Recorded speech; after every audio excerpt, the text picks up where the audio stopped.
dans le Seigneur, chers téléspectateurs, bonjour, bonsoir. Bienvenue dans votre nouvelle émission, La Voix des chrétiens.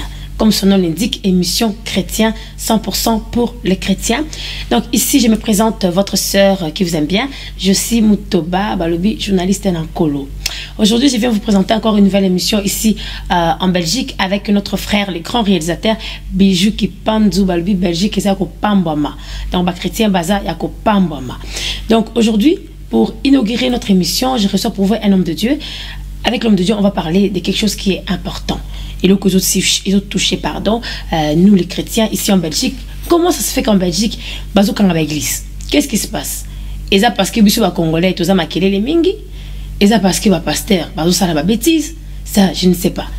Donc, je reçois pour vous les premiers vice-présidents pastoraux de la Belgique. Ensemble, nous allons essayer d'y répondre à la question. Bonjour, bonsoir, l'homme de Dieu, Alain Boussengue. Bonsoir, bonjour ma sœur. Merci de nous recevoir.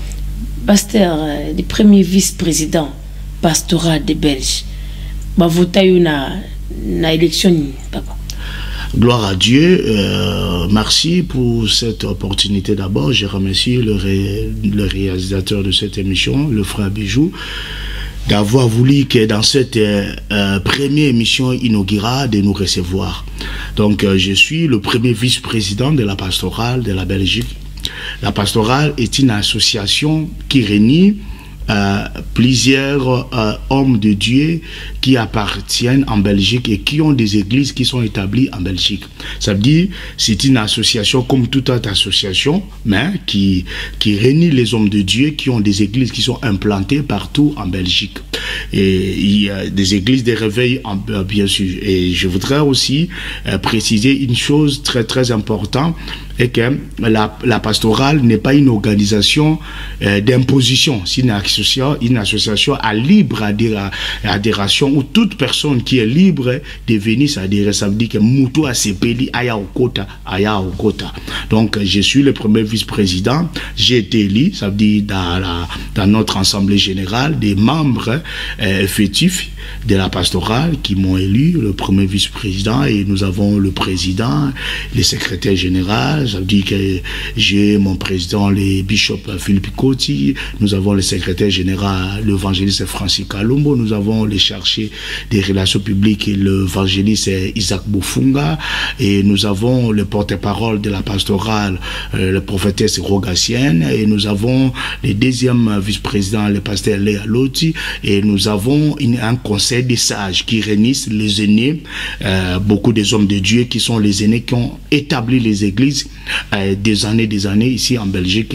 Je ne prendrai pas le temps pour citer ici à cause pour respecter un peu les termes de l'émission. Merci beaucoup, homme de Dieu, premier vice-président pastoral Tozong et Layango, parce que ce n'est pas le but de notre émission. Je sais qu'il y a beaucoup à dire. Il y a pour comprendre un peu objectif par rapport à l'association.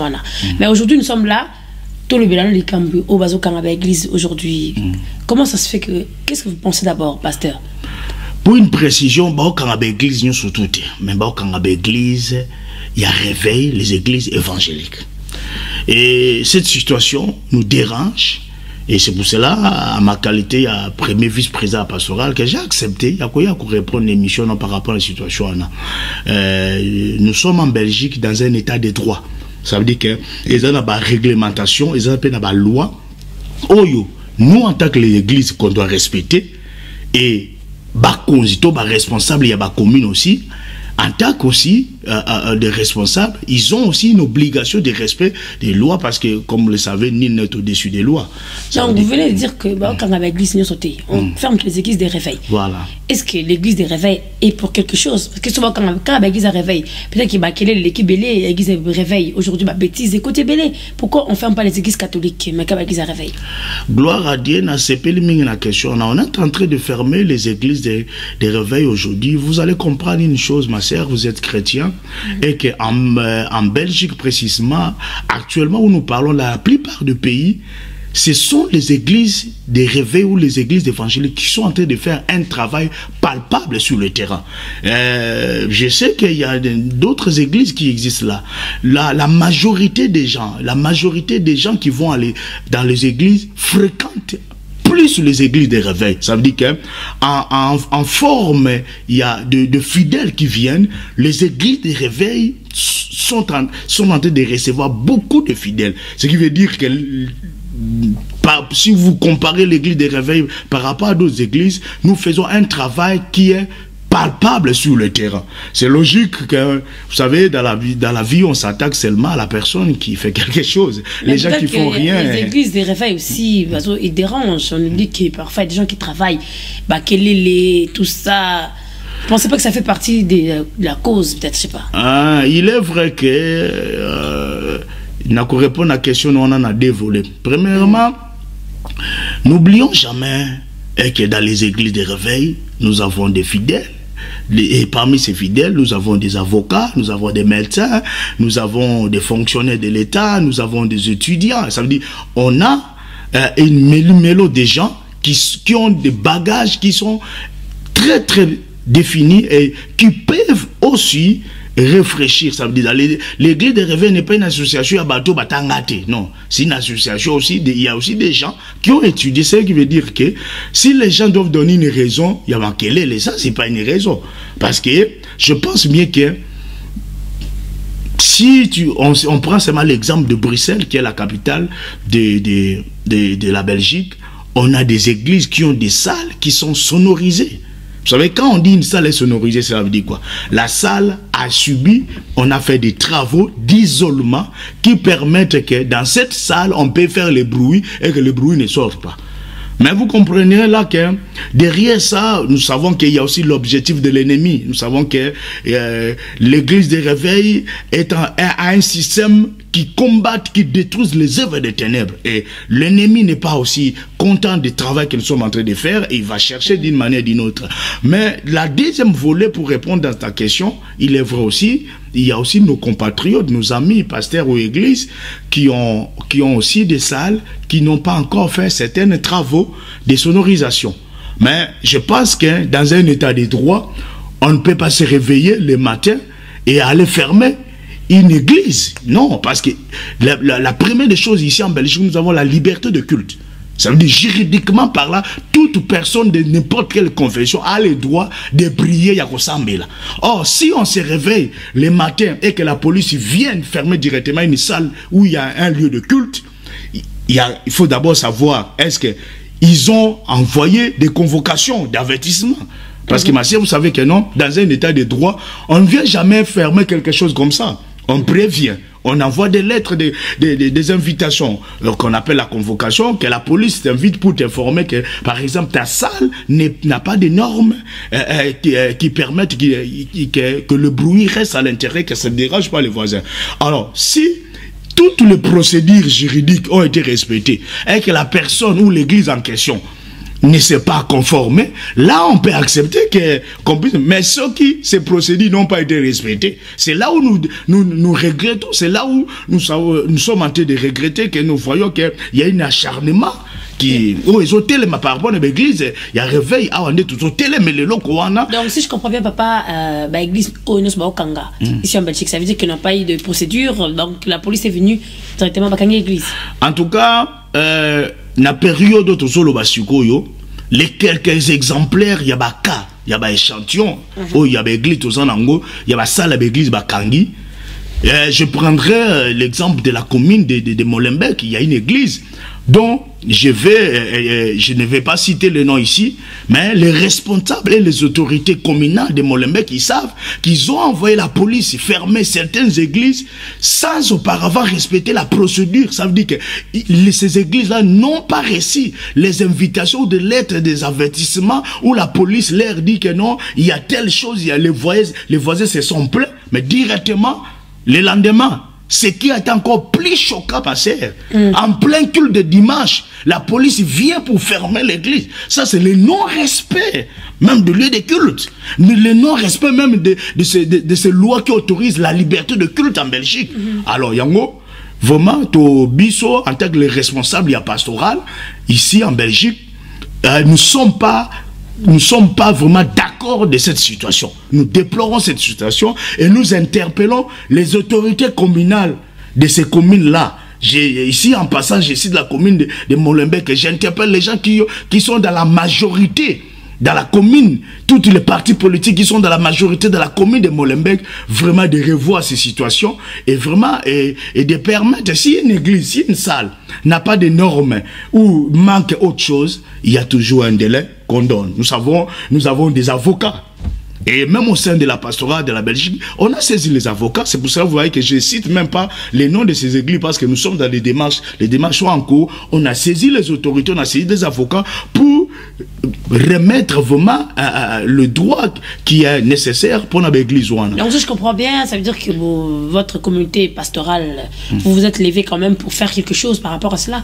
Oui, ma sœur, nous sommes debout, vraiment. C'est pour cela que vous voyez que j'essaie d'un peu de mélanger les missions. Je réponds en français à Lingala pour d'abord que les autorités belges puissent nous suivre et à Lingala pour que notre communauté comprenne. Ça veut dire qu'on a informé, nous sommes en train de faire les démarches par rapport à toutes ces églises-là. Et vous savez, en tant qu'église corps du Christ, quand une église est touchée, c'est automatiquement tout le corps qui est touché. Donc, je rappelle à toutes les fidèles aux églises Nabango, que nous sommes ensemble. Ensemble et de trouver ma solution. Et en même temps, nous avons interpellé l'autorité politique, quand et dans les élections, ils ont besoin de voix, ils viennent dans nos églises. C'est ça que j'allais dire aussi. Mais nous aussi. Hommes politiques, on a pasteur, vous recevez dans vos églises, vous accueillez. Ils viennent à l'église chercher des voix. Alors aujourd'hui, les hommes politiques là qui viennent, exemple, viennent en Berthe Mampaka. Ils ne peuvent pas vous aider par rapport à cela? Non, en tout cas, vraiment, il y a des hommes politiques qui sont là, qui sont disponibles à nous aider, qu'on a frappé les portes, qui nous ont réussi. Mais les autres aussi, nous les interpellons à travers cette émission. Quand vous avez besoin de voix, vous venez dans nos églises. Nous aussi, l'église aussi a des problèmes. Nous aussi, on a besoin de vous. Parce que vous êtes nos frères. Je pense bien que les hommes politiques, ceux qui sont arrivés dans un niveau plus supérieur, notre soin qui continue à monter. Ceux qui sont devenus des conseillers communaux, des échevins, des bourgmestres. Les soins qu'on ne veut pas que le lendemain vous perdez les élections. Notre soin que vous restez là. Mais si Dieu a permis que vous soyez là, si nos fidèles dans nos églises peuvent aussi vous voter, vous avez aussi une obligation même morale. Même une obligation morale.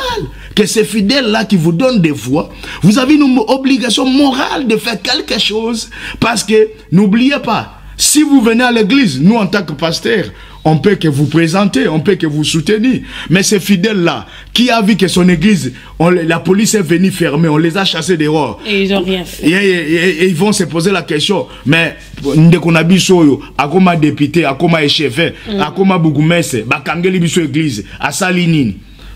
Yango vraiment toujours senga na bande ko na biso baza ba conseil communal baza ba bougumese kala mingi te belection zoya to yamba bino boto mesala ko yamba bino toza na biso ouvert mais papa botela biso likambo bande ko na biso baba conseil communal na bana majorité na commune ya Molenbeek bana majorité na ba commune musu na Bruxelles botala likambo oyo en fait que l'église oyo nanu ba norme te ba pesa ka mutu toujours délai.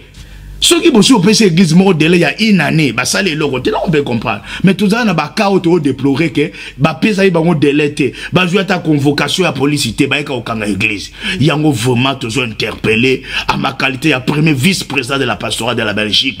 Nous interpellons nos frères, les autorités, les responsables communaux vraiment de revoir cette politique et je sais que le Dieu que nous prions ne cessera pas de vous bénir et de vous permettre de continuer à briguer d'autres mandats politique dans les prochaines élections. Que Dieu vous bénisse. Merci beaucoup, le premier vice-président pastoral, le pasteur Alain Bosengue. Donc, bien aimé dans les seigneurs, ça ne peut que faire mal.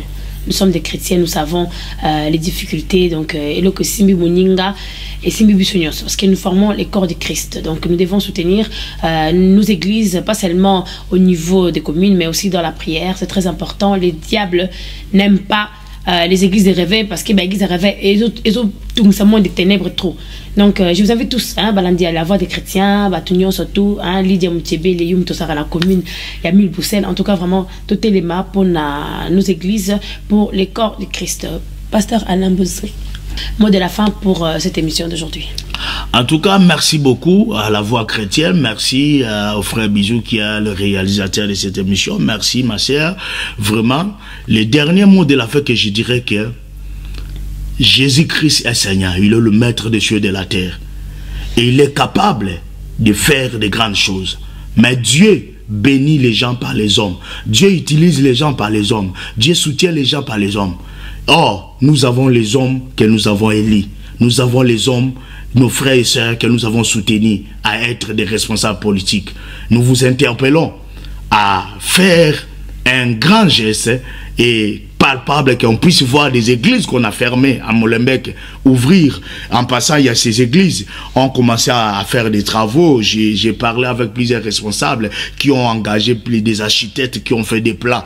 Et nous vous interpellons d'aider ces églises qui sont déjà en train de faire les travaux, de leur permettre que le culte puisse se faire. Vous savez, quand l'église est fermée, l'église doit encore aller louer une autre locale, payer l'argent et continuer à faire les travaux. C'est pratiquement impossible. Nous interpellons nos responsables, nos frères et sœurs que nous avons élus, les députés, les échevins, ici en Belgique, des conseils communaux, de faire quelque chose pour l'église de réveil et de permettre que le culte puisse continuer. Et le Dieu que nous prions ne cessera jamais de vous bénir et de vous soutenir dans vos actions politiques.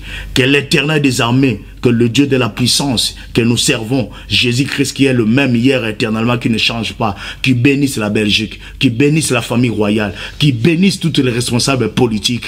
Ensemble, nous pouvons faire de ce pays un grand pays. Que Dieu vous bénisse. Merci beaucoup. Merci beaucoup l'homme de Dieu. En tout cas, très intéressant. Donc, vous avez suivi. Je n'ai pas beaucoup à rajouter.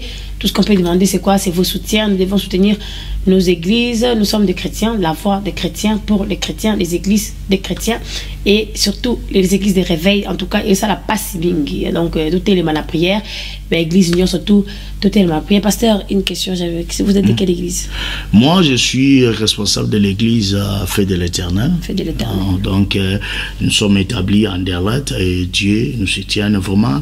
Merci pour cette émission. En même temps, je profite de cette occasion pour dire à nos bien-aimés que le 5 avril, nous aurons une grande conférence où tous les présidents de la pastorale de l'Europe vont se réunir. On sera en Allemagne, à Stuttgart. Vraiment, je vous invite, les hommes de Dieu, le pasteur, à assister dans cette action qui sera en Allemagne et la Belgique sera représentée par votre humble serviteur, le pasteur Alain Bosengue. On aura plusieurs présidents d'autres pastorats de l'Angleterre, d'Allemagne, de la Suisse, d'Irlande, de la France qui seront là. Nous vous invitons vraiment à rehausser de votre présence dans cette action le 5 avril. Je bénis le président de la pastorat d'Allemagne, l'apôtre Nestor qui va nous recevoir. Que l'Éternel vous bénisse, que Dieu bénisse tous les hommes de Dieu. Ensemble, vraiment, nous sommes là et merci à tous les hommes de Dieu. Si vous avez un cas où votre église a été fermée et que rien n'est encore fait, contactez-nous au sein de la pastorale. Vous pouvez passer par la Voix chrétienne. Il va nous passer vos messages et on va essayer de faire quelque chose. Nous ne pouvons jamais accepter Bakang Église Moko. Jamais. Que Dieu vous bénisse. Merci. Je suis vraiment Bakang Église, ça me touche moi, profondément. Donc voilà, bien aimés dans les Seigneurs, c'était votre émission, première émission, Nakatia, nouvelle émission, La Voix des chrétiens. N'oubliez pas, l'église sur l'apôtre Béni Timothée, nouvelle cité charismatique. Babibana charismatique, beauté, ma église et kangate. Pour ce bagage charismatique, tout ça me l'a. Point d'interrogation. Merci beaucoup. Restez branchés sur votre émission avec Bijou Kipanzu, pardon, pour vos mariages, vos reportages, vos clips, vos concerts, vos anniversaires. En tout cas, images à Kitoko Bino Movo sentir. L'ingol Bezate à suivre. Il règne pour l'éternité. Après avoir livré des grands concerts à Bruxelles, il nous revient encore, cette fois-ci, à la salle Lumen pour un grand concert live, Edo Philippe Chibangu, l'adorateur du Seigneur. Vous qui aimez louer le Seigneur, l'adorer, voilà l'occasion qui vous est donnée d'être dans sa présence. Dans sa présence avec Edo Philippe Chibangu. Non loin de la place Flagey. à 5 minutes de la porte de Namir. Avec la participation de Nana Lukezo, une adoratrice du Seigneur. De notre bien-aimé Prosper Mabonzo. Sandra Mboui. Sans oublier Gino Lukala. Venez nombreux pour célébrer les seigneurs avec Edo Philippe Chibangu.